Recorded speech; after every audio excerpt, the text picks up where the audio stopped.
Olá pessoal, Direito Civil 5, dando continuidade ao nosso estudo aí do direito que organiza as relações da família, né? O nosso direito privado quase público, essa seara tão sui generis do nosso direito civil. Nós vamos hoje aí iniciar a falar sobre os regimes de bens, né? Talvez um dos assuntos mais conhecidos e mais dinâmicos, mais falados, podemos assim dizer, dentro da sociedade civil comum, né? Fora da seara jurídica, seja a pensão alimentícia e os regimes de bens aí, porque é um tema transversal tanto no momento do casamento como no momento do divórcio, certo? Chamo vocês e digo para que, nesse momento, você pause essa aula, abra o seu Código Civil e faça a leitura dos artigos 1639 até o artigo 1652. Assim que você terminar a leitura dos artigos 1639 a 1652, você retorne aqui para essa aula que você vai ter uma compreensão bem maior a respeito do tema que estamos tratando. Combinados? Então vamos lá. Para quem já leu e retornou aqui para os nossos vídeos, para o nosso vídeo, nós vamos iniciar, pessoal, tratando sobre as regras comuns aí a todos os regimes de bens.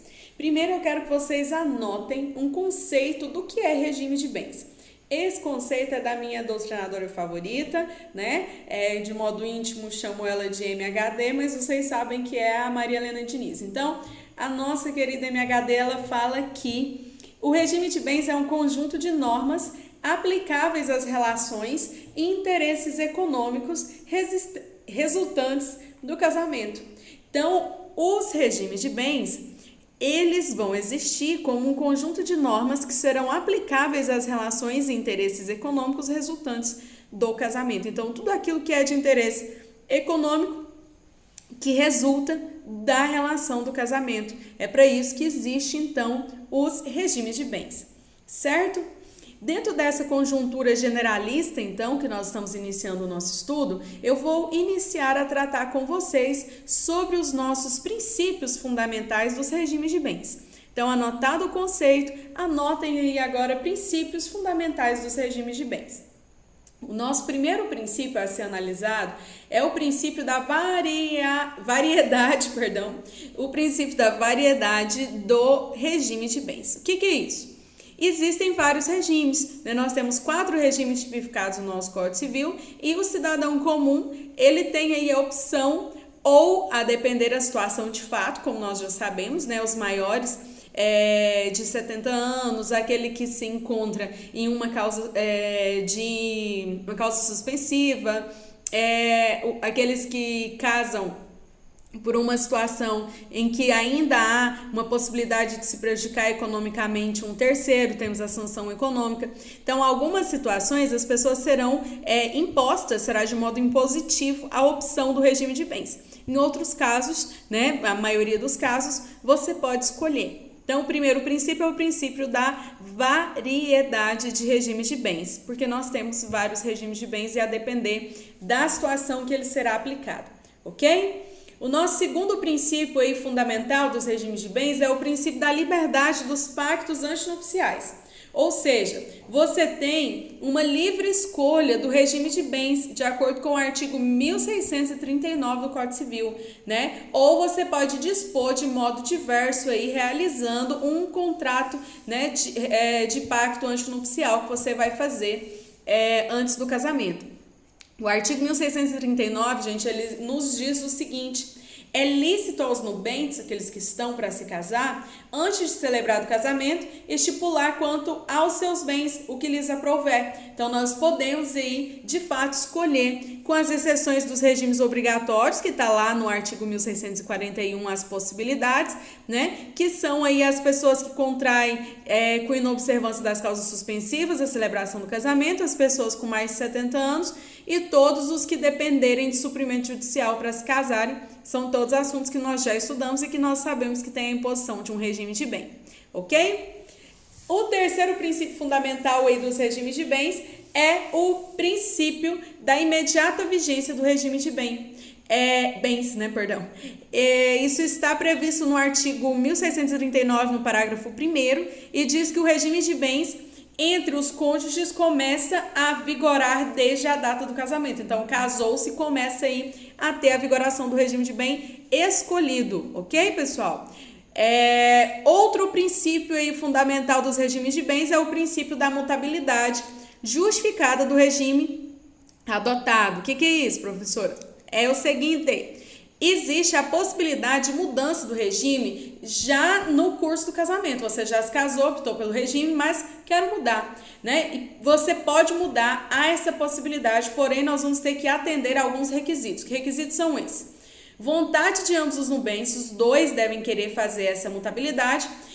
Vai ser feito por meio de um processo judicial, tá? E esse processo judicial, ele vai ter que apresentar aí a vontade justificada das partes e vai ter que provar que há uma proteção dos direitos do terceiro. Então, que não tem nenhum terceiro, né, prejudicado com essa mudança de regime e que isso de fato está acontecendo para atender o interesse aí de ambos os cônjuges.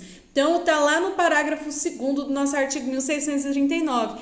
Vão me dizer assim, professora, mas tá, e isso é usado quando? Muito usado, pessoal, quando o casal quer constituir empresa, vocês verão isso em direito empresarial. E aí, para serem sócios, né, de uma sociedade empresária, precisam ter o regime de bens onde o patrimônio seja individualizado. Então, vai haver aí a mutação do regime de bens, em alguns casos, para constituição de empresa, certo?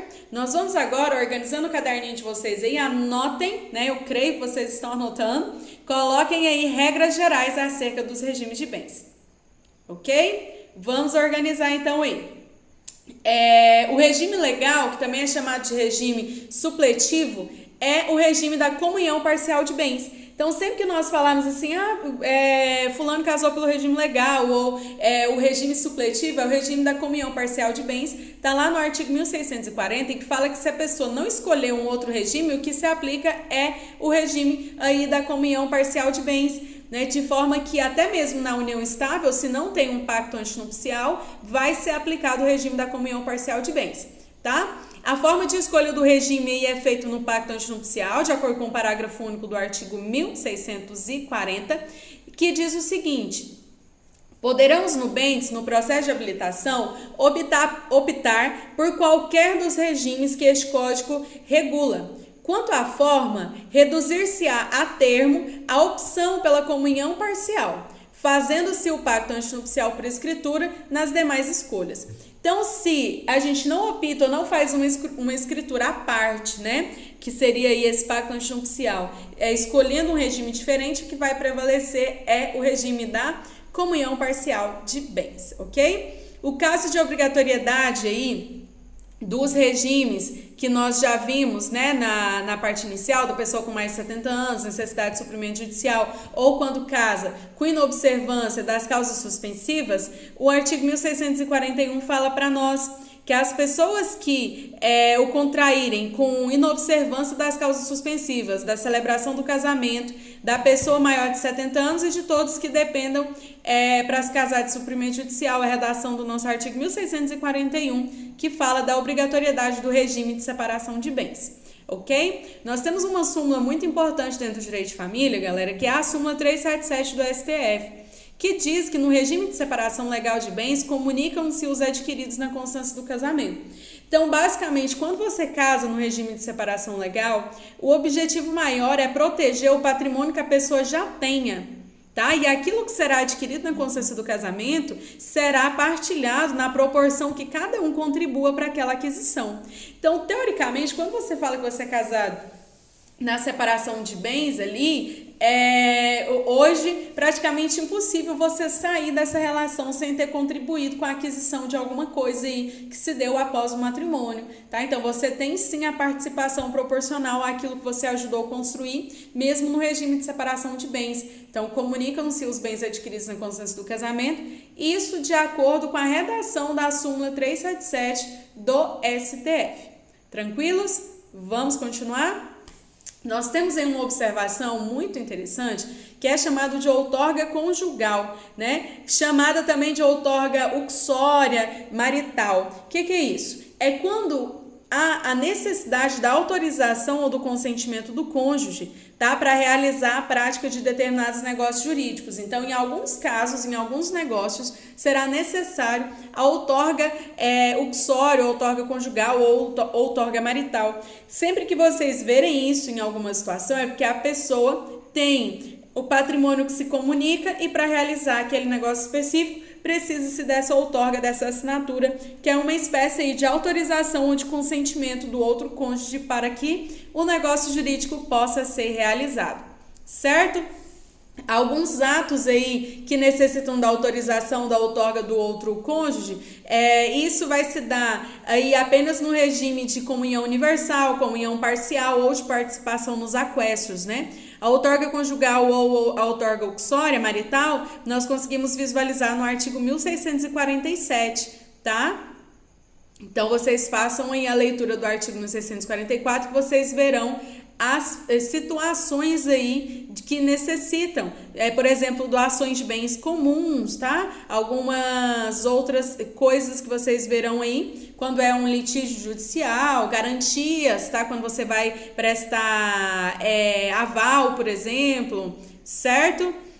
Nós temos duas exceções aí dentro das doações que não precisam de outorga uxória, que é a questão da doação remuneratória, quando você está pagando a pessoa, remunerando por um socorro que ela te prestou, alguma coisa, e quando é doação para o filho, tá? Então, do filho do casal, alguém vai doar, não precisa dessa outorga, é uma exceção da questão da doação. Mas se for doar bens comuns, precisa dessa outorga. Então, faça a leitura bem minuciosa do artigo 1647. No slide de vocês aí de apoio, nós estamos agora estudando o material do slide 7, eu coloquei umas observações, está bem esquematizado esse artigo para vocês, certo? Então, olhem aí esses atos que necessitam da autorização. Um exemplo que eu quero trazer para vocês, que eu sempre lembro dele, é o artigo 3º da Lei de Locação de Imóveis, que fala que quando você vai fazer um contrato de locação para prazo igual ou superior a 10 anos, é necessário aí a outorga uxória, né, também chamado de vênia conjugal. Eu coloquei esse artigo no material de apoio de vocês também, tá? Faça a leitura lá que vai ajudar bastante. Alguns atos também são autorizados sem outorga conjugal. Vocês conseguem ver no artigo 1642, 1643, 1644. Por exemplo, aqui as despesas domésticas são partilhadas, né, que tem que ter solidariedade na dívida doméstica. Isso tudo você consegue realizar sem a necessidade da outorga uxória, tá? São legitimados aí o cônjuge e o terceiro predicado nessa relação. Ele pode entender que as despesas domésticas e os atos de administração matrimonial, de administração do patrimônio dentro da casa, é regida pela solidariedade conjugal. Então, isso daí não precisa de autorização, isso já é presumido, tá? Do artigo 1642 até o 1646, tá? 1642, 1643, 644, 1645 e 1646 fala desses atos que não precisam aí de outorga conjugal, que já são presumidos como autorizados dentro da relação matrimonial, ok? Dando sequência aí, nós vamos observar que o artigo 1648 traz para nós, então, é uma análise bem legalista que nós estamos fazendo, tá, galera? O artigo traz para nós aí a questão do suprimento judicial da outorga conjugal. Então, o legislador civilista, ele falou para a gente o seguinte: cabe ao juiz, nos casos do artigo antecedente, suprir a outorga quando um dos cônjuges a denegue sem motivo justo ou lhe seja impossível concedê-la. Então, em negação injusta ou impossibilidade de conceder a outorga uxória, conjugal aí, matrimonial, será utilizado, nós vamos nos valer do suprimento judicial aí, tá? Na outorga. Então, da mesma forma que dá lá para autorização do casamento, quando os pais negam por um motivo injusto, aqui vai ser também utilizada a questão do suprimento judicial nessa outorga conjugal, ok? O artigo 1648 fala do caso de penalidade, aí caso haja descumprimento, né? Ou em decorrência desse ato ser anulável, o legislador fala para a gente que a falta de autorização não suprida pelo juiz, quando necessária, tornará anulável o ato praticado, podendo outro cônjuge pleitear-lhe a anulação, até 2 anos depois de terminada a sociedade conjugal. Você realizou algo sem a minha outorga, algo que era necessário, de acordo com o artigo 1647, não teve suprimento judicial, eu não autorizei, esse ato vai ser anulável até 2 anos após a separação, tá? Terminada a sociedade conjugal, eu posso pedir a anulabilidade. Anulabilidade por quê, gente? É interesse privado, né? A nulidade existe para a proteção de interesse público. Anulabilidade é interesse particular, certo?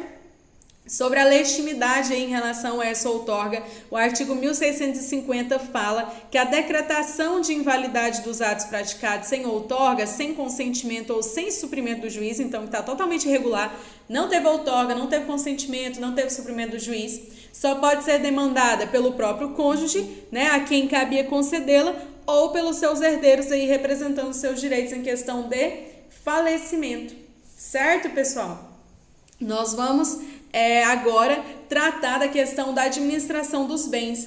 Nós temos aí o artigo 1651 sobre a administração dos bens do casal, que ele fala o seguinte, então anotem, administração dos bens do casal, artigo 1651, obrigações. O legislador vai trazer para a gente de maneira muito clara, esses artigos eles nos bastam, né?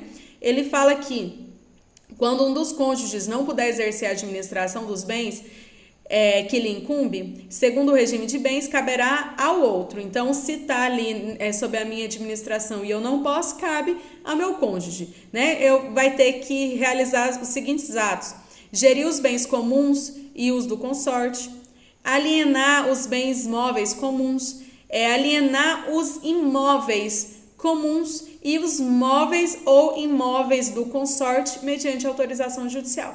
Tá? Então, ele pode alienar os móveis e os imóveis comuns e os móveis e imóveis do consorte, ele precisa de autorização judicial aí, certo? Sobre a responsabilidade, então, dentro da administração dos bens, acerca da responsabilidade, nós temos aí muito claro, muito organizado, o nosso artigo 1652. O legislador fala o seguinte: o cônjuge que estiver na posse dos bens particulares do outro será para com esse de seus herdeiros responsável. Então, se você está na posse dos bens particulares, né, do outro cônjuge, você está responsável diante do cônjuge e diante os herdeiros do cônjuge.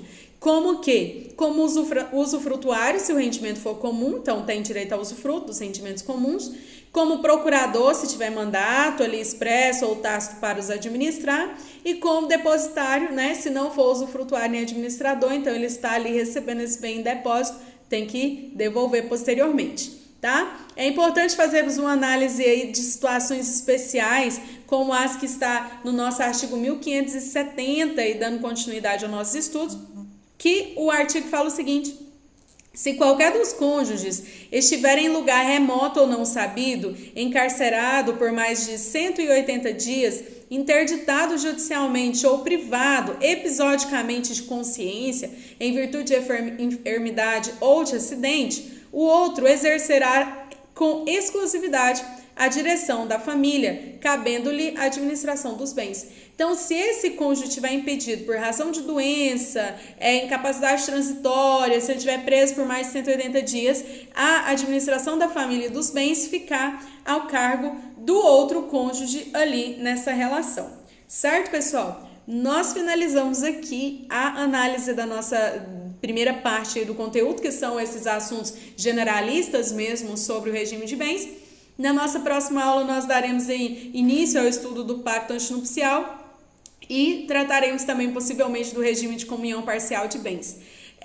Eu me encontro à disposição de vocês para sanar as possíveis dúvidas, tá? Nas nossas redes aí de comunicação, em especial no Moodle, que é o nosso canal oficial, tá? Não guardem dúvidas, qualquer inquietude, me procurem, certo? Um abraço, bons estudos!